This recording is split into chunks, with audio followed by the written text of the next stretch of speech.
3, 2, 1. We're really under pressure during this episode of Science Max.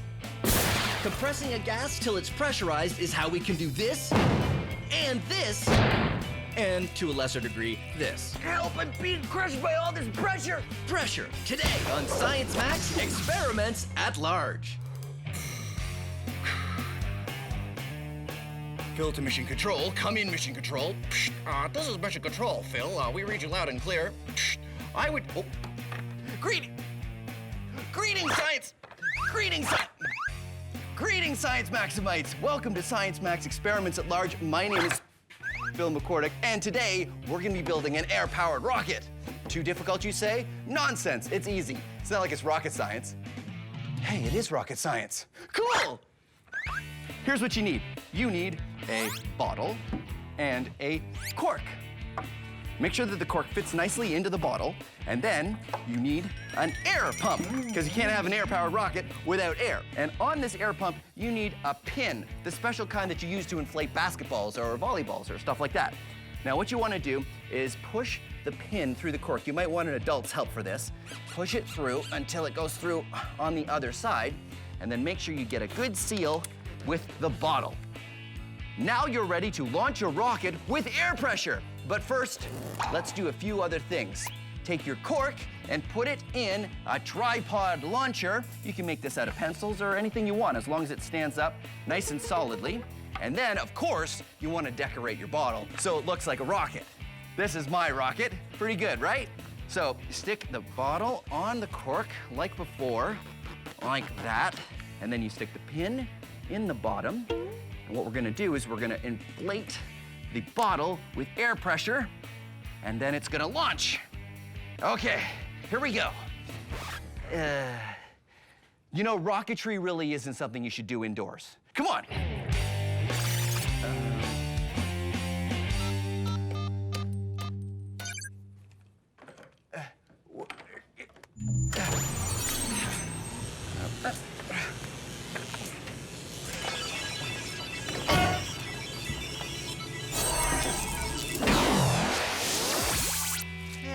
This was supposed to be a field. What's going? Why are there? Oh, it's in my shoe. This will do nicely. Now, don't forget to do this with an adult, and don't forget your safety glasses. Now set up the rocket in a nice big open area, and make sure it's pointed away from you. And then what you do is you pump the air pump. And it puts air into the rocket, which pushes down on the water, which will push down on the cork, until eventually...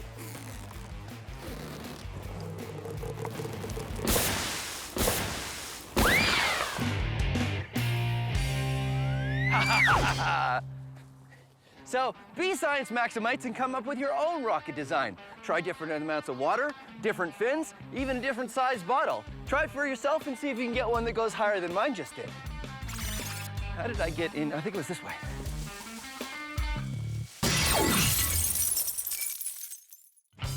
Do you want step-by-step directions on how to build your own air-powered rocket? Well, don't worry. Everything you need is on our website.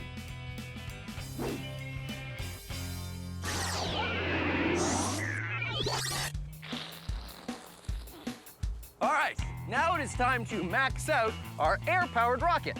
I've got Adam here. Hey, Adam. Hey, Phil. How you doing? Good, how are you? Good. Adam's from Logix Academy, and you guys go into schools and talk about science. We do. Fantastic. Do you guys do a air-powered rocket? Yes, exactly. Does it look like this one? Looks exactly like that. Oh, that's great. So how do we max this out?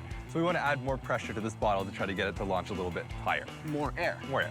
Great, so what do we do? So we're gonna use one of these. Ooh. It's an air compressor.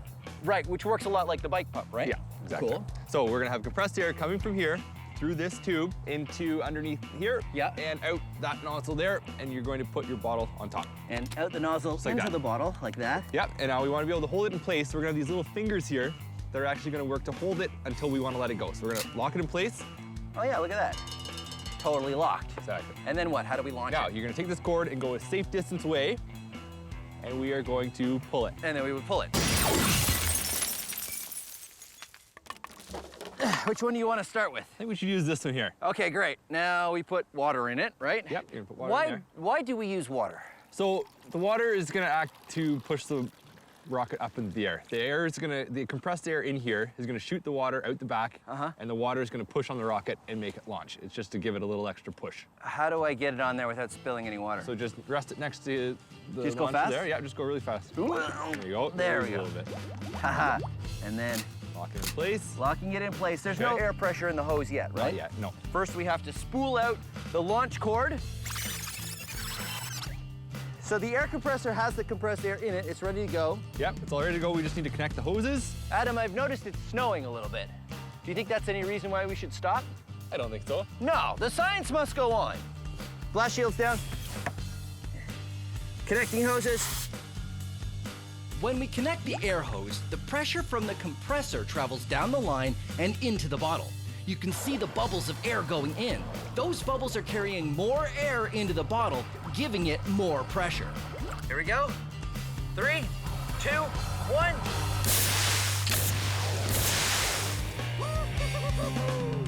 All right, another rocket. Let's do it again. Launching in 3, 2, 1. Woo! Nice. Success. Success. Nice. So, small bottle worked really well. How do we make it bigger? I know, bigger nose cone? I think a bigger bottle. Oh, bigger bottle. Yeah, of course, that's easy. How about this empty water bottle that we have now? That might work, except that the top here is too big. I don't think it'll fit on our launcher. Oh, yeah. So what should we use? A 2-liter pop bottle might work a bit better because it'll be about the same size. Oh, that's right. 2-liter pop bottles have the same opening as these small water bottles. Exactly. That's great. All right, let's make a couple rockets out of 2-liter pop bottles. Awesome.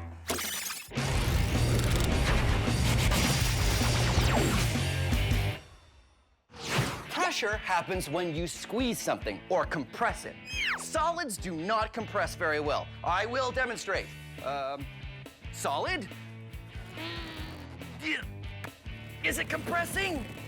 No, okay.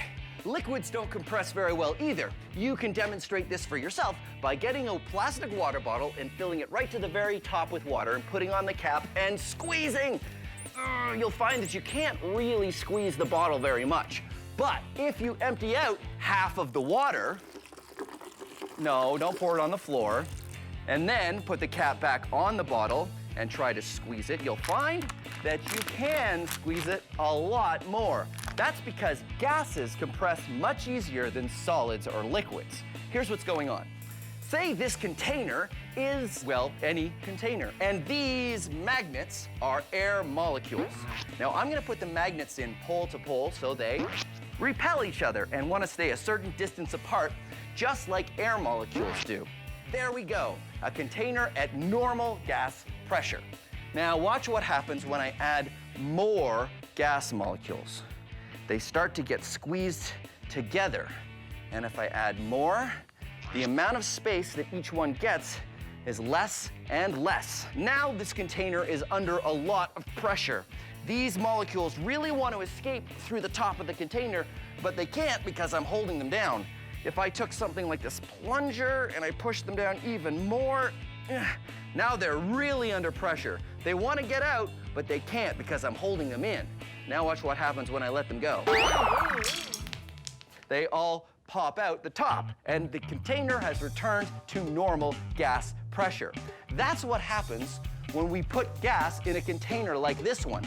These containers that hold compressed gas are made out of solid steel because you need something really strong or it might explode if you put too much gas pressure in it. That's why these are only filled up by professionals who know exactly how much pressure it can take. That is the power of pressure. Our air-powered rocket was working pretty well, but there's always room to max it out. In order to do that, we need to understand how it works. First, we fill the bottle almost halfway with water, then we add air to the bottle. The air pressure builds up, and the air presses down on the water. The rocket takes off when we pull on the release valve, which was blocking the opening of the bottle. Once that happens, the air pushes out the water. It's the water that gives us our thrust, so the water is very important. Once all the water is gone, the air escapes and the bottle returns to normal air pressure. But by that time, it's high in the sky. Now the plan is to use 2-liter bottles instead of regular water bottles to see if they work better. Now we've made a few more rockets out of 2-liter bottles, and I'm gonna fill this one up with water, and we're going to fire it again and see what happens. Now, the idea is that these will work better because they have more volume, and more volume means we could possibly put more air pressure in. It's hard to know until you try it, of course. But the other reason why it might work better is 2-liter bottles generally hold carbonated beverages, which means they already have to be made a little stronger than regular water bottles because they have to hold in the carbonation, which is just like air pressure. All right, ready to go. Okay, here we go. You ready, Adam? Yep. Okay, blast shield down. Pressurize! 3, 2, 1.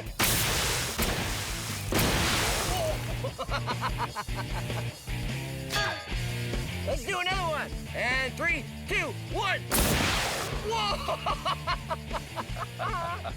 Wow! This is the superhero design rocket, which I'm very excited about. All right, Adam, it's going really well. But before we fire this next one, how can we make it bigger, better, and more awesome? Get more pressure. More pressure. How do we do that? Well, we're firing at about 90 PSI right now. PSI, pounds per square inch of pressure, right? Yep. So we could increase it. We could increase it. So we're at 90 now. How high does the tank go? Go to about 120. 120 PSI. Let's see what happens. All right, let's do it. Here we go. 90, 110, 120. Should we fire it? Let's fire it. Let's fire it. Here we go. 3, 2, 1.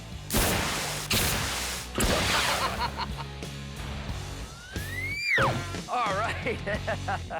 Hey, actually, it worked okay. There's just a piece missing here, but I think the bottle is still okay. Yeah. So, 2-liter bottle, full pressure.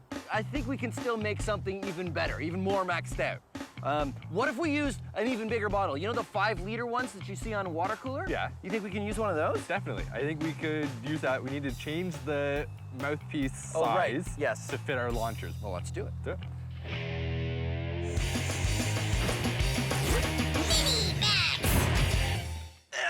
Help, I'm being crushed by all this pressure. A whole kilogram is being pushed down on every square centimeter of my body. 103 kilopascals. Actually, 1 kilogram for every square centimeter on your body is the exact kind of pressure that you and I are under at all times every day. We don't notice it because we're used to it, but it sounds like a lot, doesn't it? Well, it is. Here's an experiment you can do with a plastic bottle. Say at room temperature, there are 10 million air molecules in here. Doesn't really matter how many, but we'll say there's 10 million at normal room temperature. What happens if I heat up the air inside this bottle? This is warm water. What I'm trying to do is heat up the air inside the bottle because the air molecules, when they get hotter, move faster and need more room. So the 10 million air molecules are starting to escape out the mouth of the bottle and reducing the number of air molecules inside. And now I take the bottle out and cap it. Because the air molecules heated up and speeded up, they needed more room. Now there's less of them in the bottle. There's about 4 million air molecules inside this bottle, but they're all hot air molecules and they have a higher pressure, and you don't notice it because the air out here isn't crushing the bottle. But watch what happens if I cool the air inside the bottle. This is ice water. So what's happening now is the molecules are slowing down and they need less space. So they need less room and they're being crushed by the pressure on the outside of the bottle. It has been crushed because the colder air molecules don't need the same kind of room as the hot air molecules. The room temperature air has crushed the bottle. The air inside has a lower pressure than the air outside. Pretty amazing. Even more amazing when we max it out.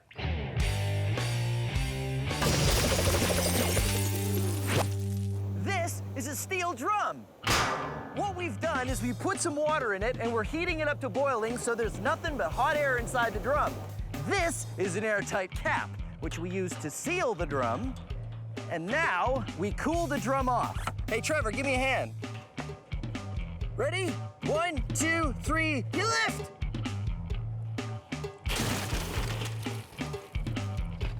That's good. This pool is filled with ice.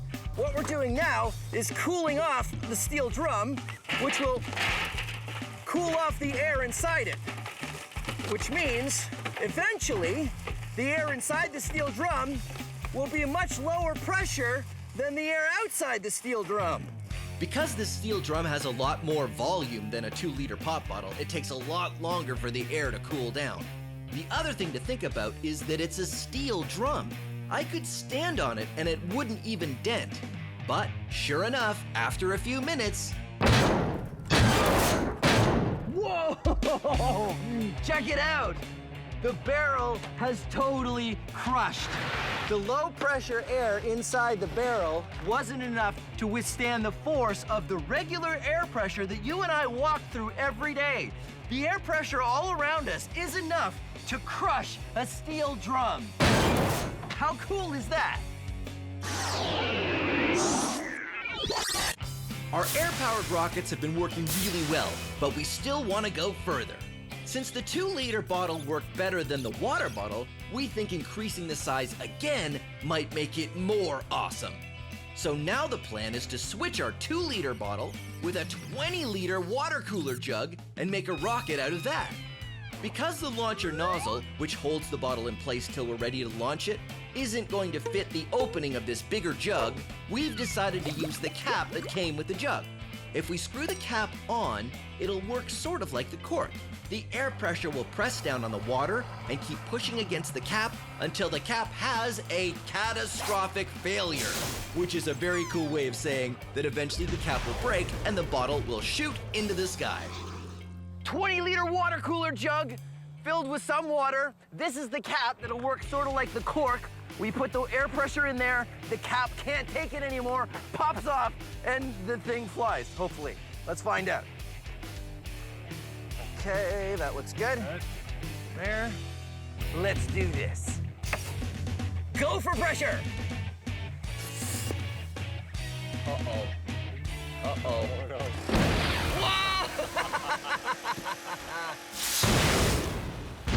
Hilarious! That worked pretty well. It sort of does that. I wonder if it's aerodynamic. No. No. So, what else can we do to make it even more maxed out? I think we've used the 2-liter bottles. It worked really well. The 2-liter bottles Yeah. are the best, right? I think so. So, what do we do? I think we can probably stack them. We stack them on top of each other. Yeah. That worked. I like that. So we put a whole bunch of them together. Yeah.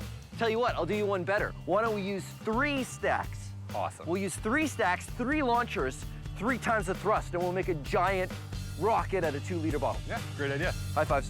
Here we go.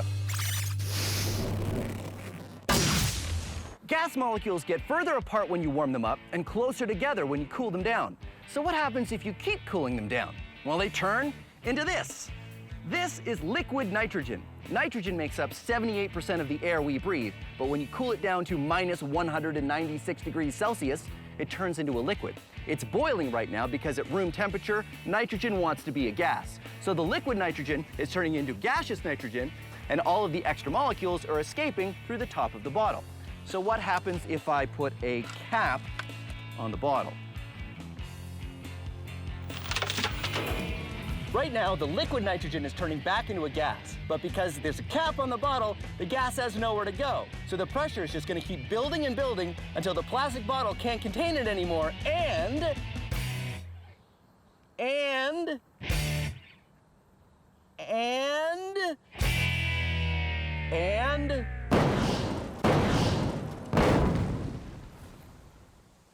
it pops like a balloon. Science! Our rockets have gone from small to bigger to even bigger. Now the plan is to use 3 2-liter bottles and create columns of them into a giant rocket. We pressurize them just like we did before, but with more thrust, it might work even better. Even if it doesn't work better, I'm pretty excited about this new plan. Giant rocket!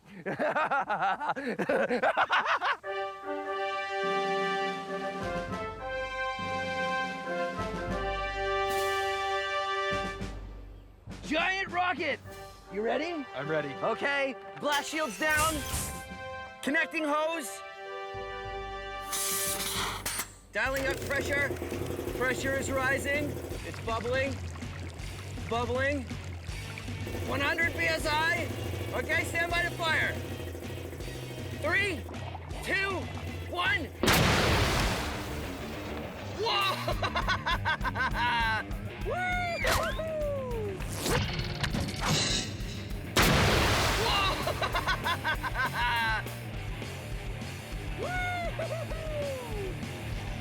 Awesome! Yeah, let's go check it out. Well, there you have it. Rocket Science Max. Experiments at large. Well done. Nicely, nicely done. Do you think we could fire it again? Yeah, it looks like it needs some repairs, though. Put on your helmets for this episode of Science Max. We try to build a human-sized cart powered by inertia, plus Newton's laws from a caveman to crockery. Inertia on Science Max, Experiments at Large. Greetings, race fans and science maximites. I am Phil McCordick, and this is Science Max, Experiments at Large. Today, we're going to be experimenting with the drag racer. Huh? Pretty cool. It works like this. You pull the string and get the wheels going really fast, and then you let it go, and it just drives away on its own. The interesting thing is that I don't have to push it, it goes by itself. It all has to do with Newton's first law of motion, which is an object at rest tends to stay at rest, and an object in motion tends to stay in motion. Yeah. Let's get building. Here is everything you need to build your very own dragster. You need some popsicle sticks, some straws, and some shish kebab skewers. I love these. You can get these at the grocery store. Let's see, some elastics, and of course you want wheels, and I just cut my wheels out of cardboard. So here's a quick explanation of how to build your dragster. First, use anything round to trace 3 circles out on your piece of cardboard. Remember, you want 2 big and 1 small circle. Then, cut out your wheels. Then it's time to make the frame of the dragster using popsicle sticks and elastics. Just put 2 popsicle sticks together, then wrap the elastic band around them to keep them together.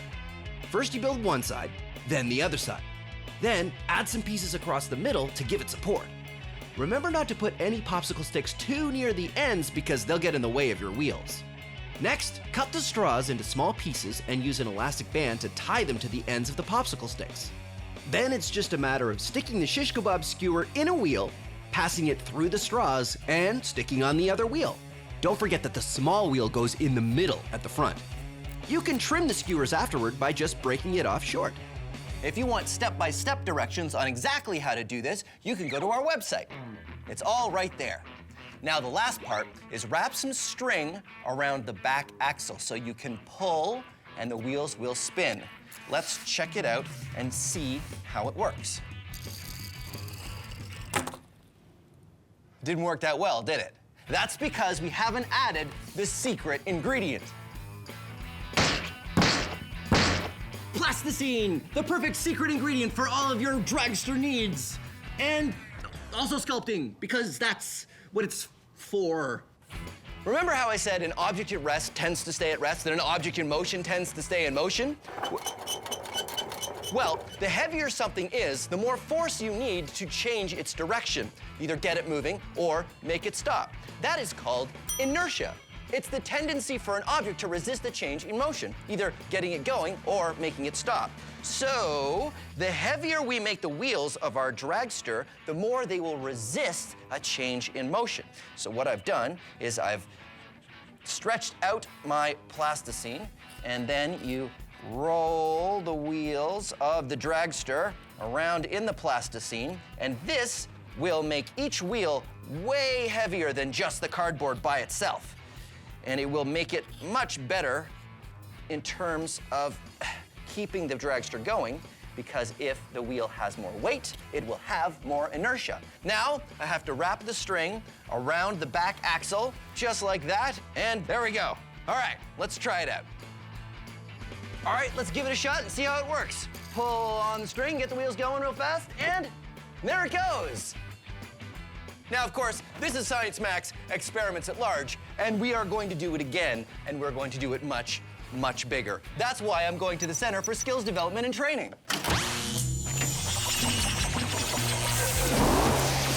I thought it was bigger.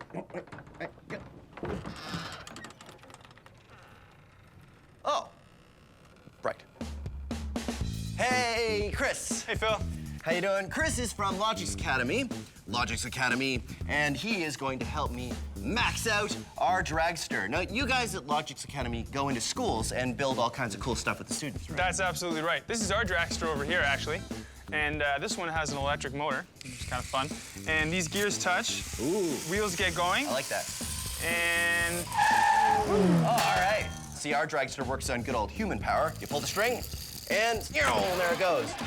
Now, you have a physics degree, right? I do. Which means you know Newton's first law of motion. Of course, an object at rest tends to stay at rest. And an object in motion tends to stay in motion.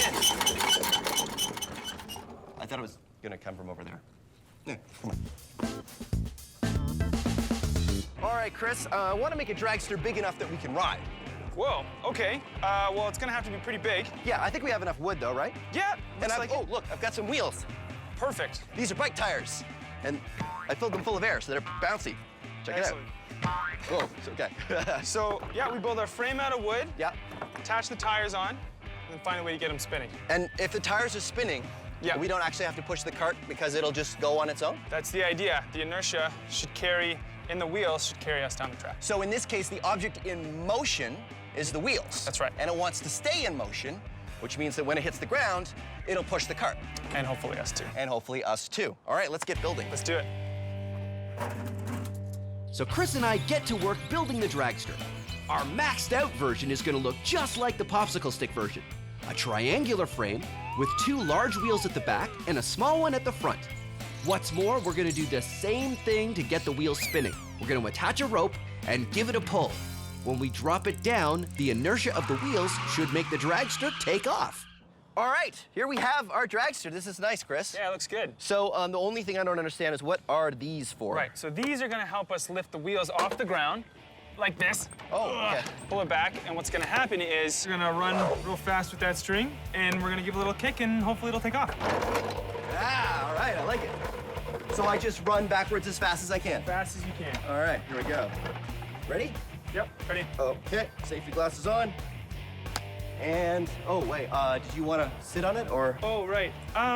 Let's wait until we see it working, and then we can... Okay, dry run. Okay, drive. Ready? Go!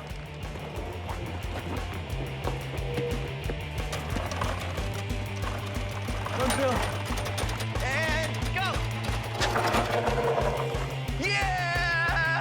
Yeah!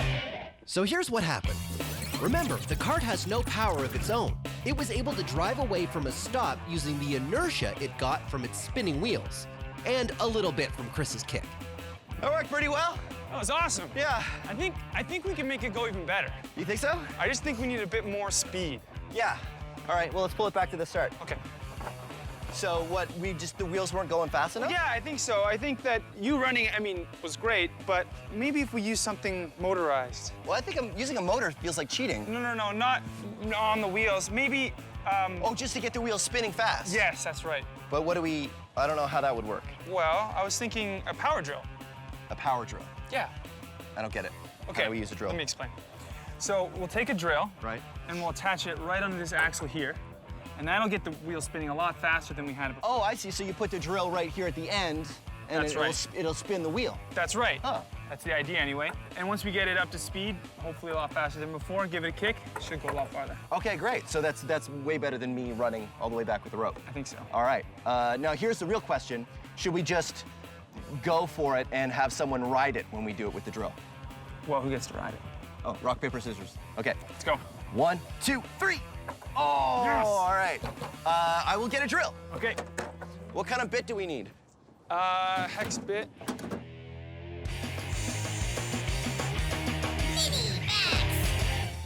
Here's a fun experiment you can try. If you have something heavy, like this glass of water, and you put it on a piece of paper, you can experiment with inertia. If you move the paper slowly, the glass moves with the paper, because the friction between the paper and the glass is enough to overcome the inertia of the glass. But if you move the paper quickly, the friction is not enough to overcome the inertia, and the glass stays put. And now, let's max it out.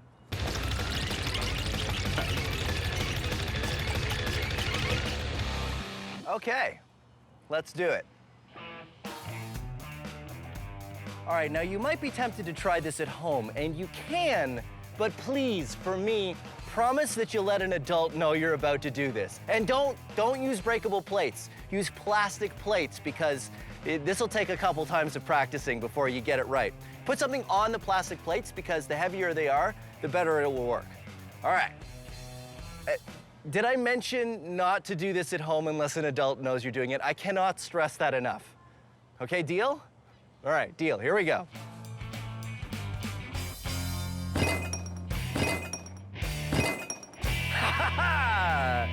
And there you go. Newton's first law. Thank you. Our dragster worked pretty well, but now we're gonna try sitting on it and seeing if the inertia of the wheels is enough to accelerate the dragster and the human rider. Because we're gonna need a lot more inertia, we're gonna make the wheels spin even faster using a drill. All right, power tools! Yeah! Power tools! Woo! Yeah! Sorry.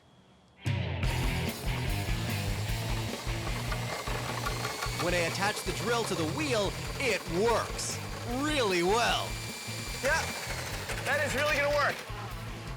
All right, let's do it for real. So, what do you want? Helmet or blast shield? Blast shield. Blast shield. All right, there you go. You ready? Go. There you go. Whoa, man. Okay. Remember, the faster the wheels are spinning, the more inertia they will have. Ready? Ready. And.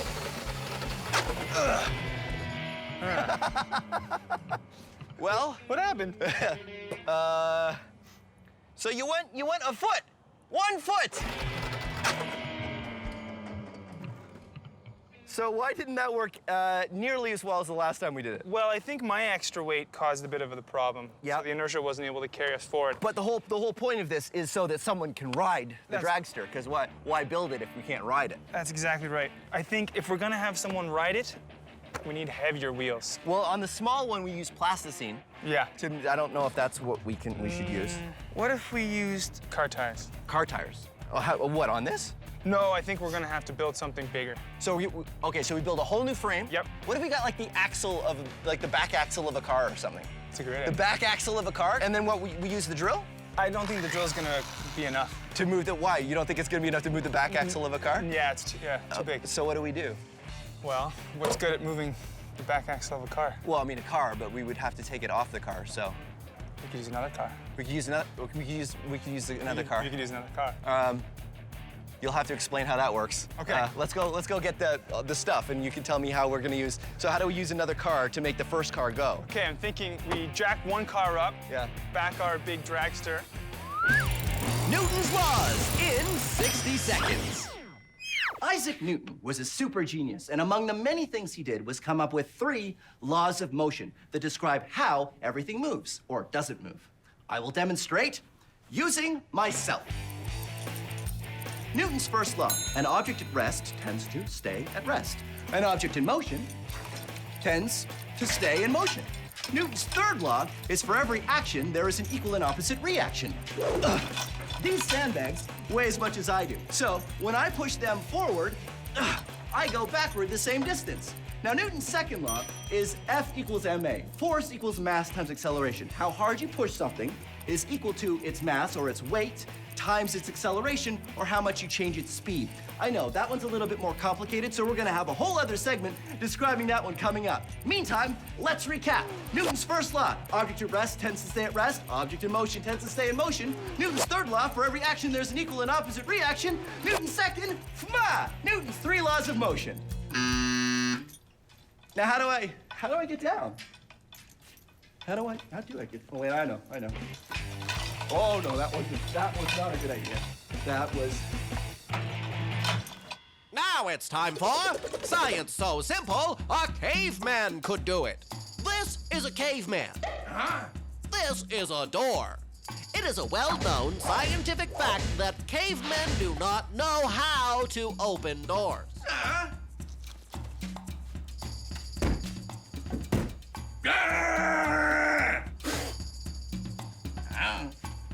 This is Newton's second law.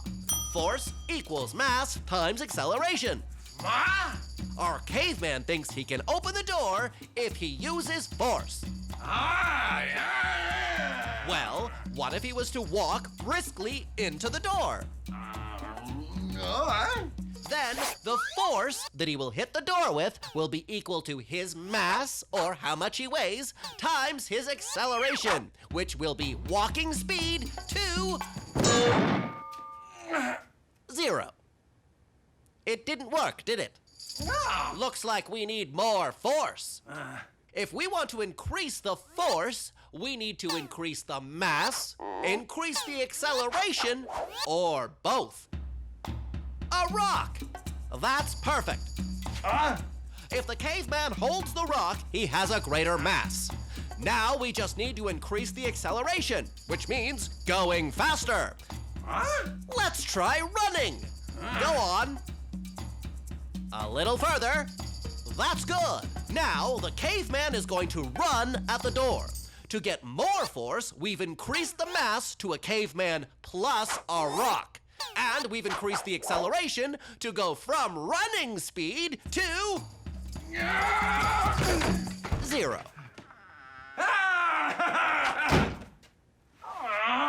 And there you have it. That's how Newton's second law works. Join us next time for how doorknobs work. What?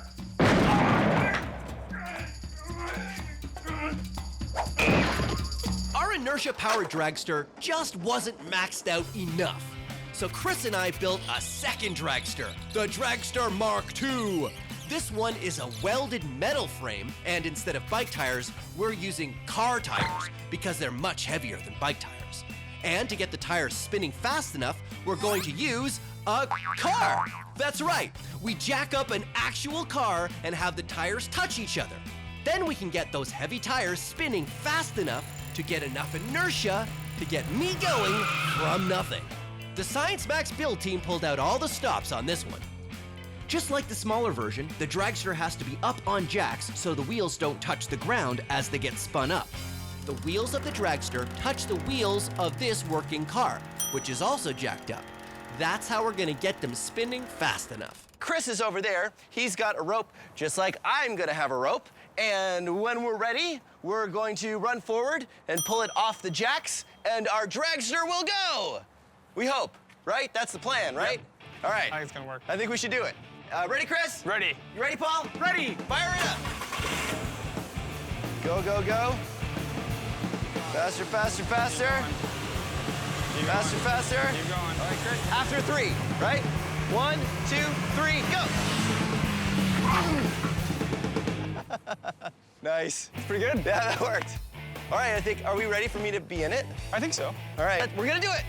The helmet's in the Max van. Do you have the keys for the Max van? Keys for the Max van.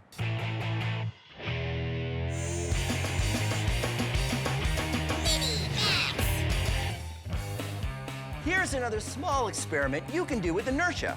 Take a stack of checkers, or game pieces like I have here. Oh, or coins. Coins work really well. And a ruler, or something else that's flat. This is the kind of stick they give you at the hardware store to stir your paint with. Now, you can knock checkers out of the middle of the stack without the stack falling over, if you're very careful. You see, the friction of the checkers leaving the middle of the stack won't be enough to overcome the inertia of the rest of the checkers. Ready?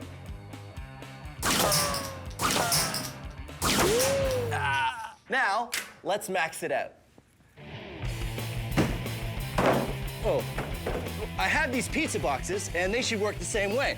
You see, you get a stack, and don't worry, I've already eaten all the pizza. And I put them on there like that, and now I need a ruler. And what I've got is this cricket bat. You see, it's got a nice flat edge, just like the ruler. Now, if this works right, I can hit it hard enough to knock out just 1 or 2 pizza boxes, and the rest of the stack should stay. Here we go, ready? Science! Awesome. And there you have it. Newton's first law. An object at rest tends to stay at rest, and an object in motion tends to stay in motion. An object in motion tends to stay in motion. Usually there's a sign that kind of... Well, our inertia-powered dragster worked really well. And now it's time for the final step. Me, riding it to glory! Now, I know it probably doesn't need saying, but don't try this at home. Not that I think you really can try this at home because this is kind of involved, but I figured I should probably tell you guys just in case you were tempted to try it at home. We know what we're doing. We know what we're doing, right, Chris? Yes. Yes, we know what we're doing. All right. Fire it up. Keep it going. Keep it going. All the way. Whoa. All the way. 3, 2, 1, go! Woo! Yeah! Yeah! Woo! How's that for inertia? Wow, look at that. That's amazing. Cool. High fives! Yeah! Let's recap. The weight of the tires, as well as how fast they were going, provided enough inertia to accelerate me and the weight of the dragster. The objects in motion, the wheels, wanted to stay in motion so much they moved the dragster all by themselves. Inertia, and Newton's first law of motion. Thank you for joining us on Science Max. Let's go again. Your turn? Yeah, my turn. Okay. Woo. Today on Science Max, we're looking at Chemicals! Chemicals make up everything around us, and we're finding out which ones you can mix together to make spectacular science. Whoa! Woo! Cutest science ever. Today on Science Max, experiments at large. Greetings, Science Maximites! My name is Phil McCordick, and the name of the show is Science Max Experiments at Large. Today, we're taking a closer look at chemistry. Ooh. Chemistry is the science of atoms and molecules, the things that make up all matter, and how they interact with each other. Take, for example, this glow stick. Actually, don't take it, because I kind of need it. The glow stick doesn't glow until you... The glow stick doesn't glow until you break the barrier and mix the two chemicals, and they start to glow. Huh? Pretty cool, huh? Chemistry. Now, the chemical reaction we're looking at today is the old vinegar and baking soda volcano. But this reaction doesn't have anything to do with volcanoes. It's chemistry. Now, this experiment is totally safe, but I do recommend you get an adult's permission before you do it because it's very messy. Yeah.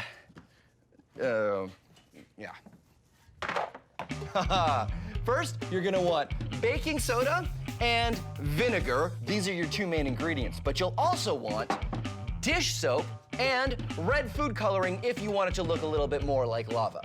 Now, I like to mix the baking soda, red food coloring, and dish soap together with a little warm water, so all you have to do is add the vinegar. And when you do, this is what happens.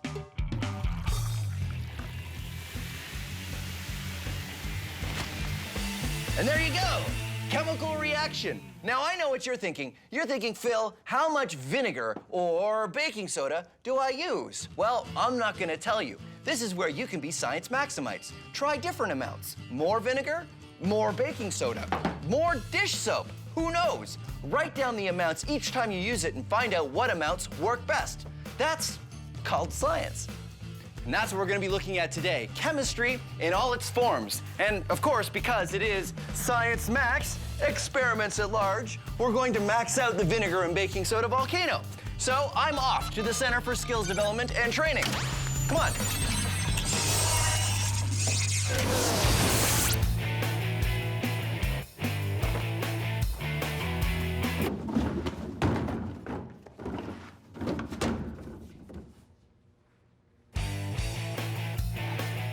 Hey, Talina. Hi, Phil. How you doing? Good, how are you? Good. This is Talina. She's going for her PhD in chemistry from McMaster, right? Yeah. Awesome, which means you can help me max out the baking soda and vinegar. We need vinegar. You grab that vinegar. And vinegar volcano. So what happens when we mix these two chemicals? Well, vinegar is an acid and baking soda is a base, and when you mix them, they neutralize each other to produce carbon dioxide and water as a byproduct. So acids and bases are kind of like opposites. Yep. So I guess that makes sense. When you put them together, crazy stuff happens. Yeah. Awesome, chemistry. Okay, so I want to use this much vinegar and this much baking soda. What's with the fish tank? The fish tank is where I want to mix it all together. What do you think? Awesome. Maxed out. Okay, let's move the fish tank somewhere where we won't make a huge mess. It's a little heavy with all that. We gotta. No, we're gonna have to take a couple trips. That's kind of heavy. Okay, so we'll take this and that, and then this, and that. No, hold on. I can do it. Just one more. Okay, good. Okay, good. Yeah. I took too much. Uh-oh.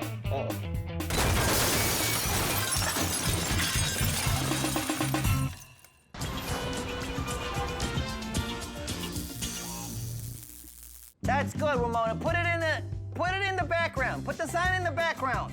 Yeah, in the BG. I love the BG. Chemicals. What are chemicals? Are they things you have in a lab in a jar that say chemical on them? Well, yes. But if that's all you think chemicals are, then you need to know your chemicals. Turns out the stuff in the jar is a chemical, but the jar itself also made of chemicals. The table I'm putting it on, made of chemicals. My lunch, chemicals. Roller skate, chemicals. My jacket, chemicals. This guitar, chemicals. My shoe, chemicals. This watch, chemicals. This fish, chemicals. Chemicals. Me, chemicals. You, chemicals. Ramona, chemicals. No, I said your chemicals. Never mind. This is it. The periodic table of the elements. All matter in the universe is made up of these pure elements. They go together in different ways to make up everything. All matter. Think of it like building blocks. These little atoms are some of the elements on this periodic table. You got 1 oxygen, 2 hydrogen, bam, you got a water molecule. 1 carbon, 2 oxygen, hey, it's carbon dioxide. 2 carbon, 2 oxygen, 4 hydrogen, skadoosh, vinegar. 1 sodium, 1 chlorine, hey, that's salt. All matter in the universe is just the stuff on here combining into these. And now, you know your chemicals. Sugar. Let's take a closer look at what's going on when we mix vinegar and baking soda. All chemicals are made of atoms. There's only 4 types in our reaction: carbon, oxygen, hydrogen, and sodium. When they go together like this is a molecule of vinegar, or acetic acid. And this is a molecule of baking soda, or sodium bicarbonate. When chemicals react, they switch atoms. That one goes there, this one goes over here, and then this one turns into this, and then what you end up with are new molecules. This one is called sodium acetate, and this one is carbon dioxide gas, the gas you breathe out. And do you recognize this one? Right, water, H2O. Why all this happens gets complicated, but the study of chemistry is all about how molecules are built and react with other molecules. All right, Talina, you ready? Yep. You're gonna pour all your baking soda in the fish tank, and I'm gonna pour the vinegar into this bucket, because you don't wanna pour them together right away. Okay, you ready? Yep. Okay, go for it. When you're doing your PhD in chemistry, do you get to do stuff like this? Yeah. Really? Got to do a lot of fun reactions in the lab. Oh, I'm jealous. Have you ever done this much vinegar and baking soda in one time? I can't say I ever have. There you go. That's what I like to hear. I already put the soap in the bucket so it would mix with the vinegar when I poured it in. Are you done your baking soda already? I am. I'll pour faster. Faster. It smells vinegary. It smells vinegar. It makes me want French fries. Okay, Talini, you take this very full bucket of vinegar and dish soap. Thank you. I will take this one. Uh-oh, we still have our third bucket. Okay, I'll do these both at the same time. Okay, ready? On the count of 3. 1, 2, 3. Whoa! Whoa! Whoa! Wow. Okay. That's awesome. So the one thing it didn't do, it didn't shoot up in the air though. Yeah, it's because the top is quite open, so you would need to constrict it to get it to shoot up. Oh yeah, because we're using just sort of a square, a rectangular prism container. We should get something that's maybe something more like our vinegar bottle, right? Because Yeah. there's lots of space down here, but then it forces it into a tighter opening at the top there, like a volcano. Yep. And what else can we do to make it even more powerful, to max it out? Vinegar is only 5% acid, the rest is water, so you could try using 100%. So what kind of acid is vinegar? It's acetic acid. So vinegar is actually only 5% acetic acid Yep. and 95% water. So you can get 100% acetic acid? Yeah. Can you get 100% acetic acid? Yes. Awesome. Why don't we get a container that's sort of shaped like a funnel, like a volcano, Yeah. and 100% acetic acid, and we'll do it again. Sounds good. All right, let's do it. Our vinegar and baking soda reaction went pretty well. But now we're gonna try it with a much stronger type of the same kind of acid you find in vinegar. Carefully putting this down. And watch out for the baking soda. You never know when it'll get out.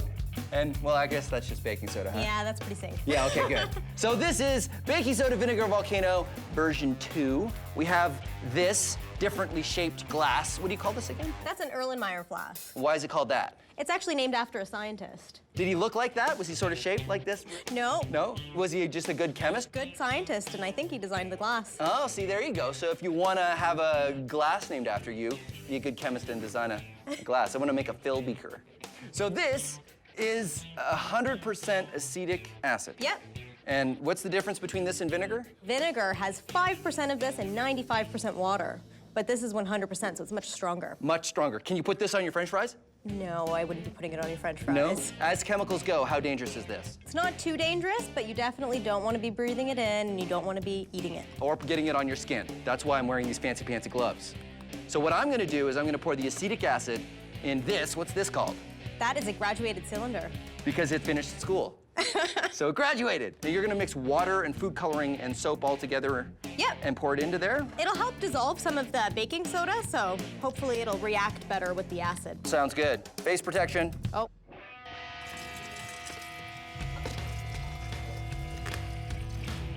All right, that's good.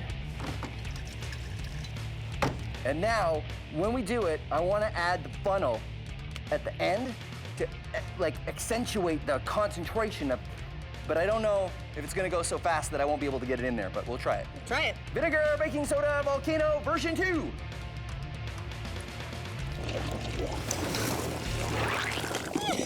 Woo!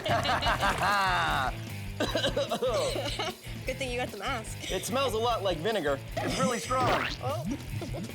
That was pretty good. But what can we do to make it even bigger? Well, you could try using a different chemical reaction. Ooh, okay. Like what? The decomposition of hydrogen peroxide produces oxygen gas, and so that one's pretty vigorous if you use a catalyst. So we want something that makes a lot of gas so that it makes a lot of bubbles when you put the soap in it. Yep. Great, let's do it. And the sooner we leave that smell, the better, I think, for my taste. Today we're combining 2 different chemicals to create a reaction. Sometimes chemicals can combine in a way that makes them very different from how they started out. For example, this is sodium, or Na on the periodic table. Now the sodium tablets are in mineral oil because sodium reacts very strongly with water, even the water in the air, or especially the water in my skin. Watch what happens when I drop a sodium tablet into this beaker of water.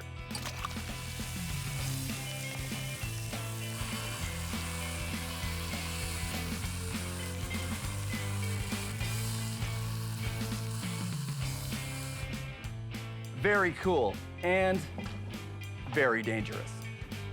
And this is chlorine, or Cl on the periodic table.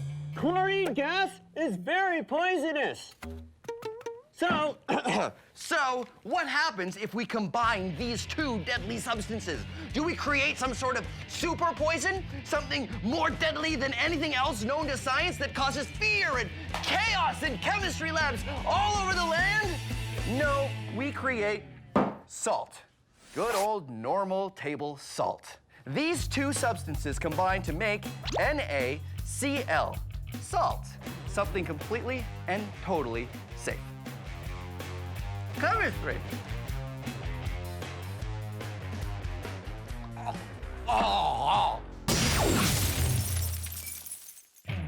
We've gone from vinegar and baking soda to 100% acetic acid in baking soda, and now we're doing the...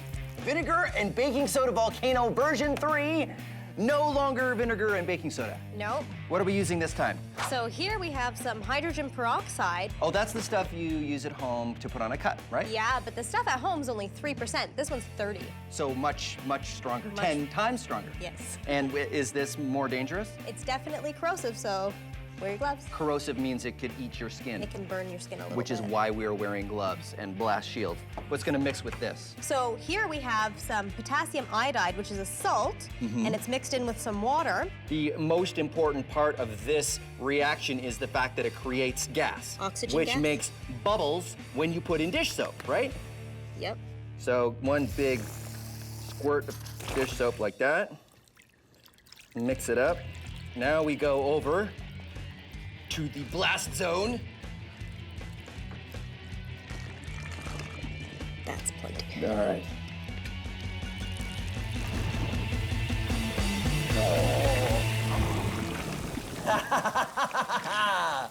Now that's a reaction. Looks like there's steam coming off here. Why is that happening? Well, it is an exothermic reaction, so heat is being generated as the reaction proceeds. Oh, cool. Can we lift our visors now? Yep. Awesome. And what's being released? What's the gas that's coming off here? So it's oxygen gas that's being produced. Oxygen. What we want to do is make this even bigger, but first, can we do it again? Sure. Because I have an idea. Hold on. I think we should repurpose our old volcano. What do you think? Sounds like a good idea. Okay, so if we put it over here. All right, volcano version 3.5. Hydrogen peroxide, potassium iodide. Right, here we go.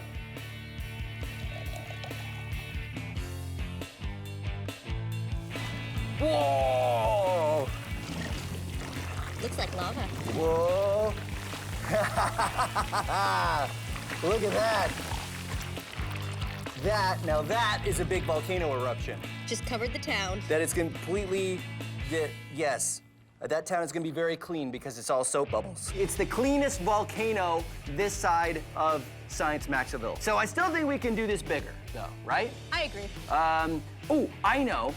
What if we use some sort of a tube, like maybe one of these, right? And then we attach it to like an air compressor. I think you'd get some height. Yeah, and we go outside. The atom in 60 seconds. The atom is the smallest unit in a chemical element. Atoms are made of 3 parts. Part number 1 are these guys, protons. They have a positive charge. The number of protons determines the element.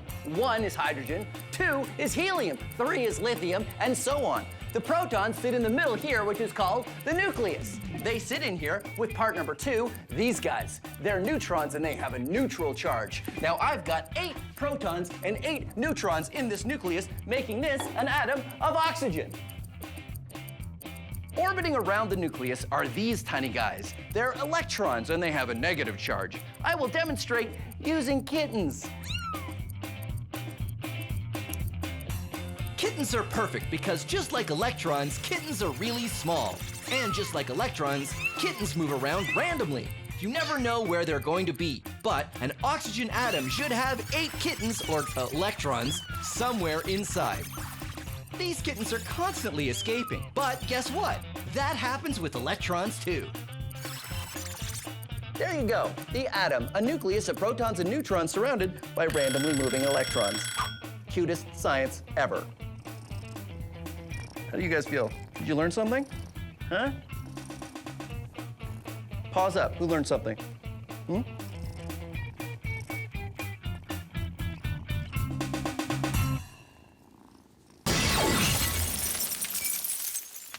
Talina and I have made a bunch of chemical reactions, but in our quest to max things out, we've got a new plan. Hydrogen peroxide and potassium iodide create gas.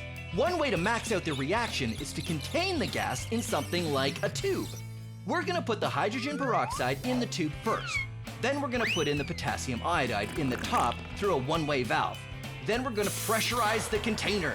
When it finally reacts, it will shoot up through the valve and we'll see how high we can get our stream of bubbles to go. But be warned, capping anything and not letting it escape is never a good idea. So we've got a release valve to make sure things work out.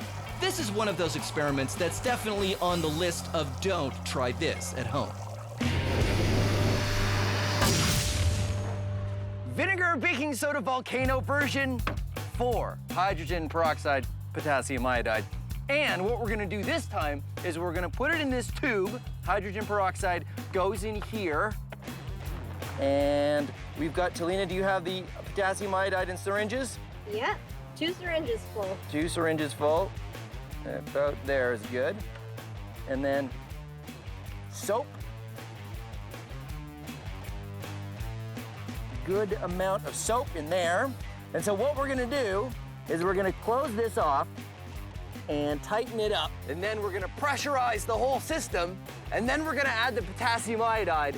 And it's going to be spectacular, we hope. Okay, that's on tight. This is all good. Putting this down here. And potassium iodide goes in here. Ready? Puts down. Ready? 1, 2, 3, go. And we back away slowly. Whoa! Whoa!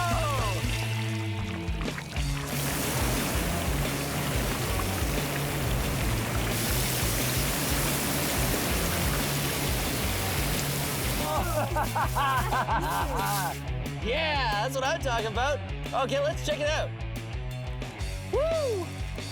All right, there you go. Vinegar and baking soda volcano maxed out. Thank you, Talina. That was great. If you guys want any instructions for the stuff that we've done today, they're all on the website. And thank you very much for watching Science Max Experiments at Large. We kind of need to clean up a lot, don't we? Yeah. We have out here, we have the other room. So tell you what, you get a mop, I will get the hose and a wheelbarrow for this.